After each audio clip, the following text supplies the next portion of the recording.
All right, welcome to Real Outdoors. Captain Adam here. We have a great topic for you today, but before we get to that, we got to thank our sponsors that help us make this all happen. First off, the Wolf's Den for this amazing furniture that they have loaned us. If you haven't checked them out in Scottville, Michigan. Also, a big shout out to Captain Chuck's in Ludington. Thanks for everything that they do to make this happen. But all right, let's meet those captains and get this topic rolling. I am Captain Mark. I run Hit the Mark Charters out of Ludington. I'm Captain Micah from Hiatus Charters in Ludington, Michigan. All right, so today we are going to talk about the best lures of 2023. And 2023, at least up north, was a pretty good season. Lots of kings, which probably bigger numbers of kings than we've been used to. So who wants to kick off the conversation here? I will.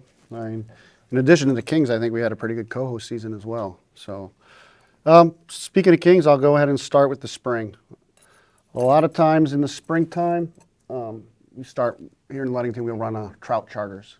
And this year, like last year, I think I caught my first king on a charter on April 28th, which is early. You know, a lot of times the kings will move into the area around Memorial Day weekend. So last year was not the norm, and I hope it's again like this year. But a couple things that you want to run in the spring, and this was a really, really hot one, is gold blanks. Gold blanks in the spring in that cold water up high was a moneymaker for me. This one. Green shorts, that looks like a dream or a moonshine. Yes, yeah. The green shorts, moonshine. And the gold blank, you can run the silver blank as well, but the gold seems to be where it's at. Same thing. You run the silver ones, the blue slice fuzzy bear and the green slice were also really good at that time. And don't shy away from the moonshine blue slice as well. Sometimes that little bit of a smaller profile bait did well for me as well. Believe it or not, the double orange crush was a good one as well. So run it up high on 3 colors, 4 colors, 5, 6, 7s. Even 2 colors worked well. And then a staple that just seems to be always good. If you don't have them, make sure you get one in your box and you run it in your spread is the Yak Fireball. I don't know what it is about this bait. It's something. Year after year, it's a top performer. So I always say if you don't have one, buy 6. Yep, absolutely. You gotta have them. Come summer, you probably won't find them. So go ahead and stock up. Well, I'll talk about a couple spring baits too. I'm always itching to get my boat in the water. I like to catch brown trout, trolling along the beach, the pier heads. One of the new baits that Yek came out with last year, this is called a Yek Sunshine, and it's the 55 series with the dingles. And this spoon worked from the day I put it in the water in the spring. I caught browns on it, I caught kings on it, I caught lake trout on it, and it was a fantastic spoon. Started in the spring and went all through the year. Another one is this Rasta Goose. It's just something about these dingles and these Yak 55 series spoons that they are just fish magnets. And this particular color combination, same thing. It works in the spring and it goes all summer long. So I would say those two in the spring, and then the Steely Ranger from Moonshine. This is a fantastic steelhead spoon. It's also really good in the summertime for kings. If we get cold water and we're fishing up high, I mean, between the Steely Ranger and the orange slice, I mean, those are a couple of fantastic spring baits and cold water baits. Yeah, so I did not get my boat in the water early at all. In late April, we went to change out some rigging and delaminated a gunnel. Yeah. And late April is not the time to find a fiberglass guy that wants to put that back together. So, but however, I did fish a lot, and I fished in the Southern Basin, St. Joe, Michigan City, South Haven area, primarily with innuendo fishing tournaments. And I was down in, I think, St. Joe, not catching kings, and you guys were in Ludington catching kings. Fun. Yeah. It was pretty And good. even with innuendo, that's just a little too far. But down there, that we had the kind of the same success stories. The slices were good for us. Blue slice seems to be a good one down there for us. And in the 55, the white rabbit, which Doug McCurchie's the only person I even know that he brought this on the boat one time, I think, with us, and he's like, "Oh, we got to run this," and we were running this down there, and it was fantastic. I couldn't believe how well it worked. The first mate on my boat, Reese, picked that out of the spoon box this summer. Didn't know what it was. He said, "Can I run this?" I'm like, "Sure." Oh, it started catching fish right away. And and then also for us, a couple of the ones from last year, the Cobalt Carbon, came through again, pretty solid, but it got better as the water got warmer, of course. So maybe let's move a little bit more into summer when those big kings all showed up, and that was I think there was more mature kings than what we've been seeing. Yeah. And that was kind of, you could fish all day for mature kings and catch them all day, and definitely had some hot ones there. Well, I have a couple downrigger baits that were pretty well staple from tournament time all the way till the boat came out. I don't normally like to run opposite baits on my riggers. It's just I'm old school, trained by Pat Teal from Camel Charters, and he wouldn't let me run two different spoons on an out and down. So I tend to stick to, same spoon. So I didn't bring the mag of the Blue Hawk, but I stuck with the mag Blue Hawk and the regular Blue Hawk on my rigger, main bait, right at the thermocline and below. I like 60 to 80, 90 foot, and then 10 to 15 foot above the smaller regular size hawk stacked above it.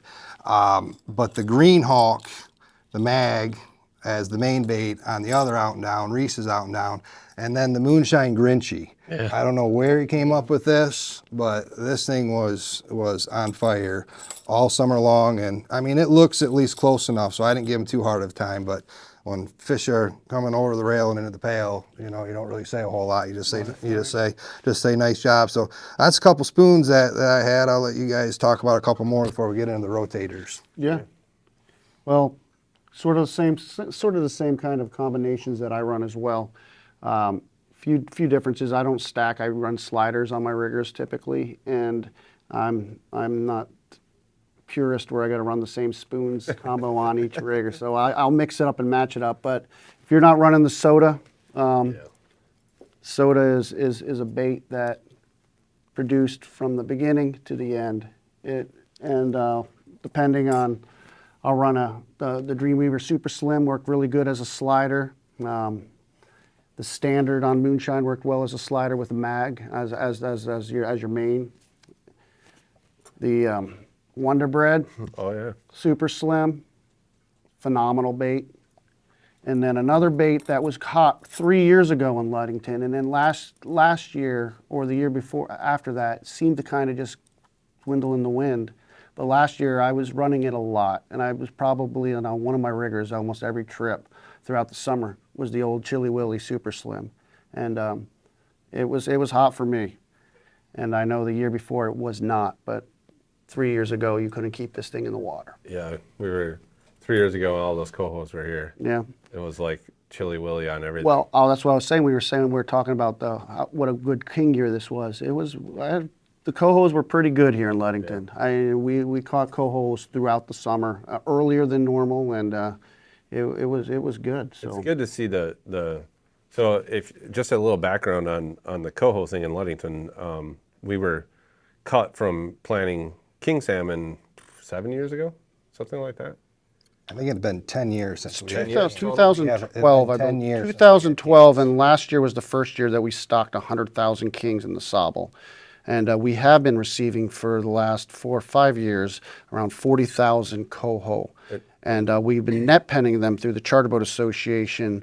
We'd net pen half of those, and then the DNR would direct dump the other half. But since we net penned 100,000 kings last year, we direct planted the 40,000 coho. Did you do it at the Sobel or at the Badger? They do the browns at the Badger. They did the coho by the bridge, by the mouth of the Sobel, and then we released the kings at the net pens. Yep. Okay. Now this year again we're projected to get another 100,000 kings that we will net pen at the state park in the Sobel River, and they'll be in there for approximately 2 weeks, and then at that point when they're released, the DNR will bring the 40,000 coho, and then we'll have another 40,000. So it's I'm excited about that. Yeah. Keep that fishery going. It's a cool, the coho fishery, we have seen a great increase in cohos around the area. And I mean, people just, what is it right now? It's like almost February, and people were catching cohos even, before we had our ice for 1 week. So, I mean, it's good to see those smaller cohos around, and then the mature ones returning too. It is. So we'll throw it out to the Charter Boat Association. I'll put a link down at the bottom if you want to check out the things that they do and support them. They're a great organization here locally. So, yeah, so salmon spoons. So I tend to change, I don't know, I've changed so much. I always ran rotators everywhere, and now I got into this whole thing probably from Fuzz about running spoons on my divers. And literally these 3 spoons and the soda. Yeah. So the soda is the Fuzzy Bear Mag, the Blue Slice from Moonshine, the Broken Nose, also from Moonshine, and then that Cobalt Carbon. High divers, I parked them there all year. Yeah. And if you haven't used a spoon on a diver, especially first thing in the morning, It's easy. It's easy for people to reel in. Easy. It's not, you're not fighting a meat rig and a rotator or 11-inch paddle or all of those things, which, I wouldn't go fishing without an 11-inch paddle in the water. But at the same point, If they're gonna try it. If they're gonna take a spoon, feed them a spoon. And you can go so much faster. They don't get stuck in the net like a plug does. Easy to deploy back out. It's easy to swim them over the top of a low diver. Definitely try it. And you can go down in size on your line a little bit, but you do have to still be careful when you're fighting the fish. That cobalt was on my low diver for a lot of August. There was First thing in the morning, and it was usually the first rod to get bit. There was a lot of days where I didn't have any. I might have had a rotator on the chute, but I didn't have any other rotators, all spoons. Yep. And that's a newer thing for me. But maybe that's learning from not having so many kings around and trying to come. Well, you didn't need to run them, so if you can get away with running all spoons. Yeah, why not? And I speak to, when the fish are biting in the morning, I like to take advantage of that. And fast as if you can get them into the boat, into the cooler, out of the net, get that spoon back in the water. You're not fighting that. I like to run an 11-inch paddle on my low diver, but they fight that paddle with that fish, and that fish gets pulled to one side or the other, and you just want to get that fish in the boat, and you let those rotators shine when it gets light and bite gets a little tougher. Yeah, absolutely. So if you haven't done it, try it. That's a good tip to give everyone for sure. But a couple spoons that definitely worked well for me. One was a Green Knight, which Alex from Manistee kept telling me about, this Moonshine Green Knight, and I bought them and I couldn't catch anything on them, and then all of a sudden I just started catching fish on them. In the last couple of years, I've had these on and out and down. When the kings are showing up, and we had cold water most of the year, we didn't really get that real warm, deep water like we've had in the past. So that kind of, I think, leads to the spoons working better than if the water's really warm. But then the SS Green Hulk and the Haffle Hulk, and I was running those. I mean, I pretty much just tied them on to the no swivels, just tied them on.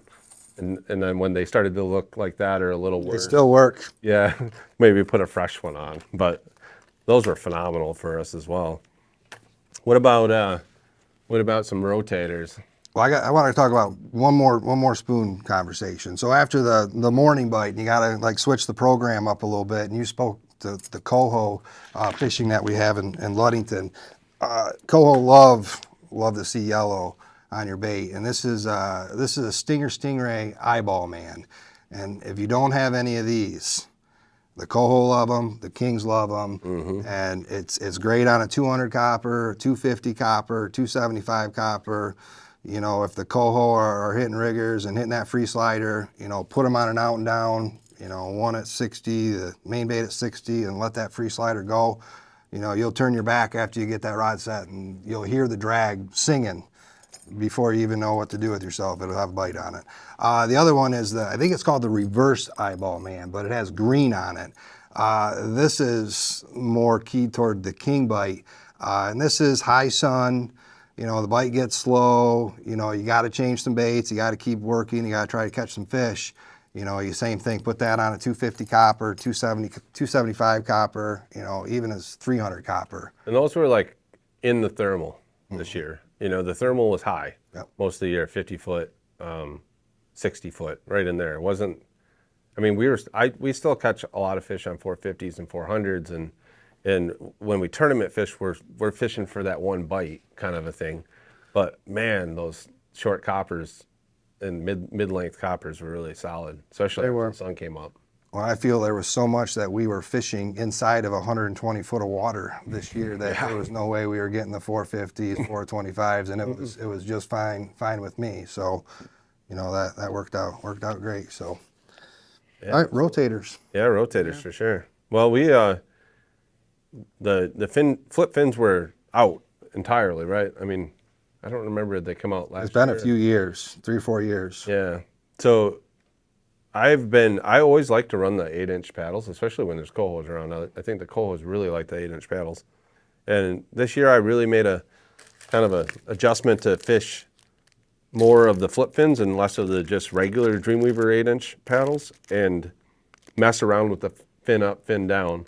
And there was a lot of fin up, fin down conversations that we all had when these were working. But the black slick was really solid for me. The white slick, there was a couple of custom, what was it, two-face one. But these are really interesting paddles, and then you can also adjust that fin up, and it gives you more of a rotator than that paddle motion. And, you know, I would just put Pickle Sunshine on all of those. Yeah. Just throw that right on the floor. That one's been eaten a little bit. Yeah, a couple times. I forgot to throw my baits on the floor. I feel like I'm not on my boat. And I have a little bit of a different experience with the flip fins. There was a story, and people were catching fish on these smaller paddles, and Dreamweaver used to sell a smaller paddle, and they discontinued it because they came out with these flip fins. So, like, all right, well, I'll buy the flip fins. And I kept running them, and same thing. I had the fin deployed. This one's a little beat up. Or fin not deployed. And this way it runs just like a regular, you know, flasher. And just couldn't get them to go. I kept buying them. Finally, the second week of August, when we're just trying to go through the tackle selection in the cabin and just trying to get something to work, Reese put one of these on a rigger down 60 foot, 65 foot, and sure enough, it fired. And there was about 2 weeks straight where this on a rigger was firing nonstop. And then, of course, I started sliding them out on my coppers because they pull real nice behind the copper. So the 300 copper, the 350 copper. So there were days, end of August, even, you know, most of August, where, you know, after the morning bite, I had a lot of small flashers out in a number of different varieties. But these flip fins, you know, this is the white slick with the pickled sunshine. This is the white crush, pickled sunshine. Both of those were great. But Dreamweaver, I mean, there's a ton of varieties of them. That two-face they make. I mean, Yeah, really. I went to my boat and I looked in my pail. I mean, it's overflowing with flip fin paddles right now because they were going so well. Yeah, the 8-inch seemed to be where it's at. I mean, typical routine is to drop 11-inch paddle down the chute once the morning bite's over, and white with a pickle sunshine or riverside fly, something to that nature on the back of it, and it just, you know, it went off, but it didn't go off like previous years, and it seemed to be these guys right here were the ticket. You're absolutely right. Yeah, it was. I mean, I always start with a paddle on the chute. It's always there. I feel that it's a lot of glow flash, and it brings fish into your spread, and they hit other things. But this year I ran a paddle a lot, and I caught a lot of fish on a paddle. But I did some weird things with my paddle to make it catch fish, and one of that being running 60-inch leads on my flies. Too long. And I mean, when you got to hand line your fly after you get the paddle to the tip of the rod, That's working way too hard. that's about the length it needs to be. But it was working for me. Another one was the Megatron from Salmon Candy. And, you know, I kept trying it, and it wasn't working for me. I kept trying it, wasn't working for me. And then the same deal, like early August, I got it out there. And that's one of those baits I like to put out on a high diver, run it way back, or on a low diver, and just get it down into the colder water and just let it do what it does. And high sun, man, they bite that thing. It's a really That's a solid one. Chin music again too. That's another one of those baits that you can get out there. It's got a layer of UV tape over the top. I think it kind of gives it that extra shine when it's rotating. And then of course, I don't know, the white, I don't know why this thing works, but it does.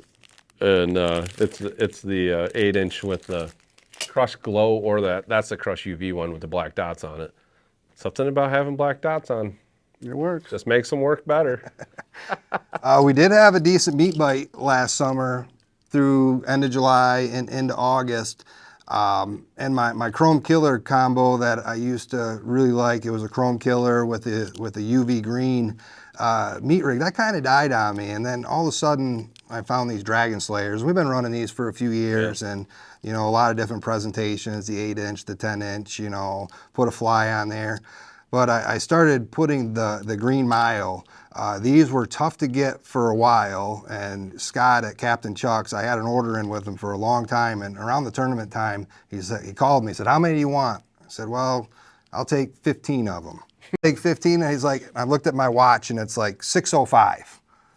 He's like, "Well, you're probably closed now." He's like, "What are you doing?" I was like, "Well, I'm sitting at the boat, sitting on the dock." He's like, I'll bring them to you." So he brought his little square reader right down to the dock, and I had 15 Green Miles. And the next day, I feel like we went through every one of those Green Miles and put them on a rotator and had them in the water. So Green Mile's where it's at. the For sure. Green Mile, it's been a solid meat rig for a long time. It's just there for a while. They couldn't get the heads. This is a different head this year with it, but they didn't seem to care. I wasn't worried about the head, and they work just like the old ones. And there's a number of the Dragon Slayer combos too in the rotator, and they're all good. You catch fish on the dark in the dark with this. This ladder back glows, so you know, and the meat rig glows, so you can run this all day. The high sun, the flash of the chrome. It's a great combo. It's probably my best meat rig combo this summer.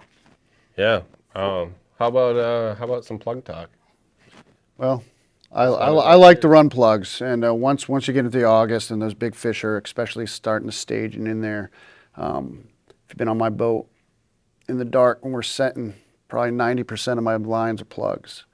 And then once that sun comes up, that bite comes over with, then I start shifting around. But this year, plugs, hot plugs, I mean, if you don't have a Green Glow splatterback, better get some of these. Lucky Charms was good. Pearl, the double glow.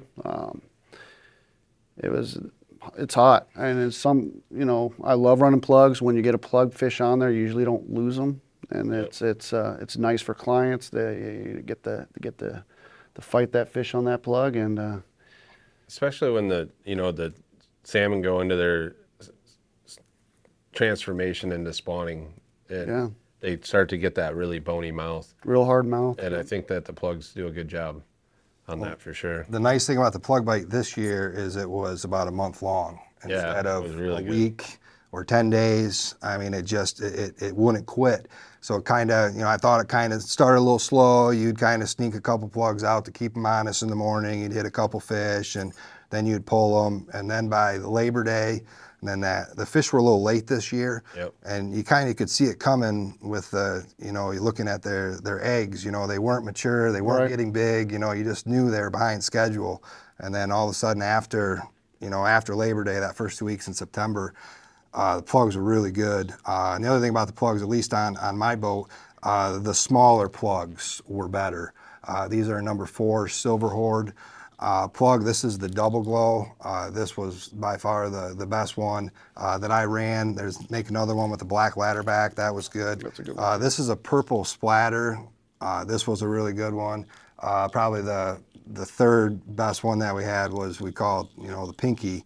It has some pink sides on it. It glows, but we found, especially as we kind of just kept going, and then we weren't even putting the bigger plugs out. We were just running all the small ones. So we had a fantastic plug bite. It kind of brought a nice end of the year, except for, you know, using plugs at the pier heads, yeah, it's nice when you're catching fish on plugs in 100 foot of water and you're bringing them in the boat, but I feel like I got destroyed a little bit at the pier heads for 2 weeks and lost some of my plugs. Yeah. So I'll be replacing, Oh, yeah. when I get my hands on them, I'll be replacing them.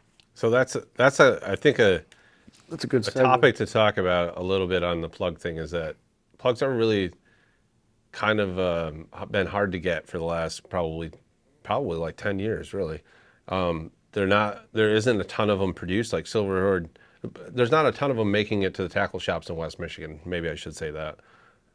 So if you kind of have to have plugs. When you hear about the plug bite that it's on, you go to the tackle shop, they have like nothing left. So don't be afraid to buy, especially the staples. Something to buy now. Yeah, Something to buy now for late summer. Green splatter, definitely Lucky Charms, double glow. I have an entire box of double glows. All at 8 size, I have an entire box of Silverhorn regular plugs in double glow. But all of the splatters have really been solid for us. Pinky in both sizes. I run that little one with the green dots, number 4 with the green dots. Yeah, that one's a good, yeah. And I don't know how many of those I get bit off in a year. It's pretty amazing.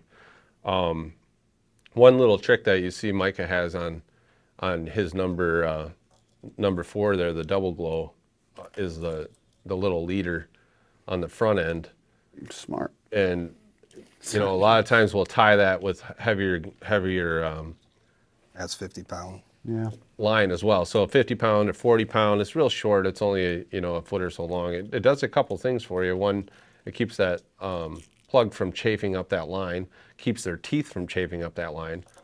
But if you get that stuck in the net, you can just undo that swivel, leave those hooks in the net, pull that plug out, put a new harness on that you have pre-tied, and you're right back to fishing, and you're not digging that thing out of the net. Right. You got to be really careful when you're netting fish with a net that has 3 or 4 sets of hooks in it. You could end up in a bad situation there, but With that being said, on this setup, I'm working on this setup now. the split ring. And a lot of guys did it. Moonshine, when he made those plugs, they all did it. Well, the problem with those is that braid would chafe on the lip. Yep. But just storing these leaders and it's fast and furious and dealing with it, and it's just a hassle. So I ran them like this summer, and I didn't like see it? it. I did. I did like it. So that's one of my winter projects, is going through my plugs and getting them ready for August. Yeah, that's always Yeah, always good to do your don't tackle. don't wait to get the plugs. Get them now. And the problem is a lot of places don't even have them now. So, don't. but if you talk to talk to Chuck's or wherever your tackle shop is and see when they're going to come in, maybe even put in a pre-order if they'll take it from you, and hopefully you'll have a good collection of plugs, and hopefully the plug bite continues. I always It could be a week next year. when I get like hundreds and hundreds of plugs in my stock, and then they don't bite plugs then that it's- year. And like I said, I don't run a lot of gold, but when that spring king bite comes here in the May, first part of June, have some gold blanks, the green shorts or whatever slices you're going with. But make sure you're running some of the gold in the spoons. You won't regret it. All right. Well, thanks to Captain Micah and Captain Mark for joining me, and thanks to Wolf's Den for letting us use this beautiful, beautiful piece of furniture and these lovely chairs. They're actually very nice. And also, shout out to Captain Chuck's, always supporting everything that I do. So I appreciate them greatly. Hopefully, we're out there fishing soon. Hopefully, you can pick up some of these lures and add them to your collection. That'll make you a little more successful next year. So we hope to see you soon in tight lines. Tight lines.